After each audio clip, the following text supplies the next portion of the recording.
Washington mornings on the Mall. 105.9 FM. And AM 630. WMAL.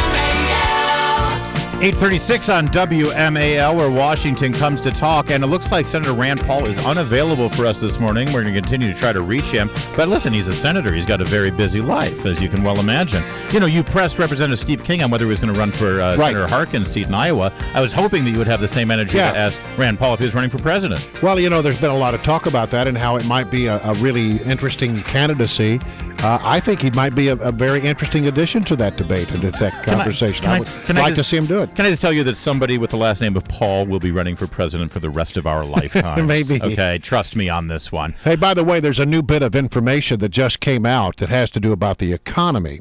You remember yesterday the news was not so good when we learned that there had been shrinkage. Why do you have to use that word? Well, because that's what it was. There was shrinkage in the economy. As Stuart Barney said, that is not a good word to use in the wintertime. Okay, but it was shrinkage in the economy. The GDP contracted by 0.1%. Well, in the last few minutes, we've just gotten some new information that says that jobless rates, initial jobless claims, rose 38,000 to 368 initial jobless claims last week. Wow. All right. I'm on the cutting edge. Well, I mean, but appreciate your breaking news. That's a good question, though. Who's responsible for all this? Well, the good news, that would be Obama. Bad news, Republicans. Just get it straight. Okay. Joining us now on our Newsmaker Hotline is the aforementioned senator from the great state of Kentucky, Senator Rand Paul. All right, Senator Paul, you know, you kept us waiting there for about a minute, so that means we're not going to let you off the hook. Are you or are you not running for president? We want a yes or no. This is it. You got to live with the answer. Breaking news this morning. I might. All right. I guess we'll take that. Boy, what is with all these waffling politicians today? There's a shock. I tell you. Well, I do thank you for joining us today, and I would love to start and talk to you about immigration first, because that has been a big topic this week, and a lot of your colleagues, they're calling the Gang of Eight, came up with what they're calling a bipartisan approach to the immigration problem in America. I'm interested in, first, your reaction to their proposals or what you know of them. Well, there's just kind of an outline, and I still want to try to influence it. The main thing that I want to tell people is that we do have to figure out what to do with the 11 million who are here that are undocumented.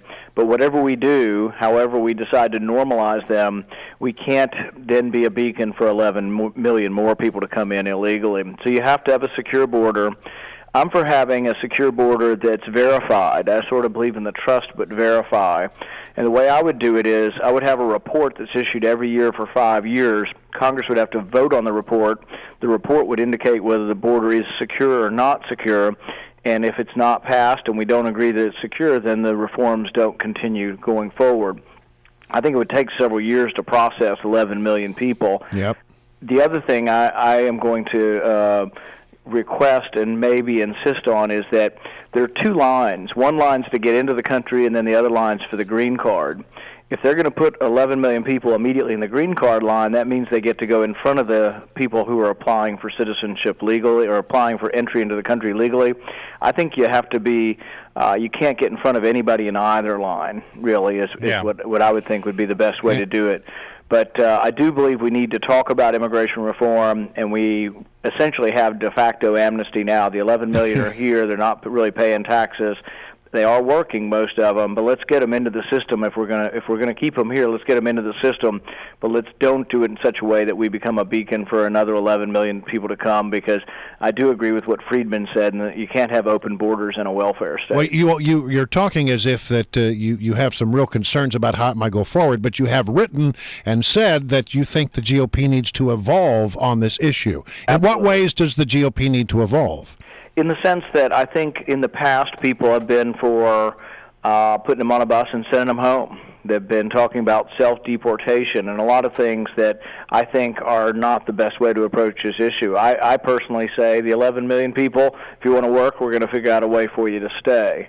But that does have to be in the context of having secure borders. So I am for changing the rhetoric on what the GOP has been saying. I am for making sure that every Latino person in our country knows that we see immigrants as an asset, not as a liability, that we don't have an animus towards people who have immigrated, that we were all immigrants once. So I am for changing the tone and rhetoric, and also for immigration reform if we can figure out how to do it with a secure border. Senator Rand Paul is our guest. He's from the state of Kentucky. And I have to ask you, I know that you just had a visit to Israel last month over the holidays, and it sounds like you really enjoyed yourself, and it was a very informative trip. I'm guessing that a lot of the politicians you met up with expressed concern over Iran. And we just had the news that Iran has been able to successfully launch a rocket into orbit. They put a monkey up there, Senator Paul. And that sort of escalates the concern that people have over Iran. Can I ask you this? If the United States of America can stop Iran from getting a nuclear weapon, should they? Well, I think that's a real question, is one, can we? And then the other question is whether we can do it diplomatically or whether it requires war to do it. And that still is an open-ended question. I voted for the sanctions against Iran. I think they would be more effective, and we could potentially get Iran to cooperate diplomatically if we could get Russia and China involved with helping us in this. A lot of the oil that goes from Iran through the Straits of Hormuz goes out to the east, goes to India, Japan, China, Russia.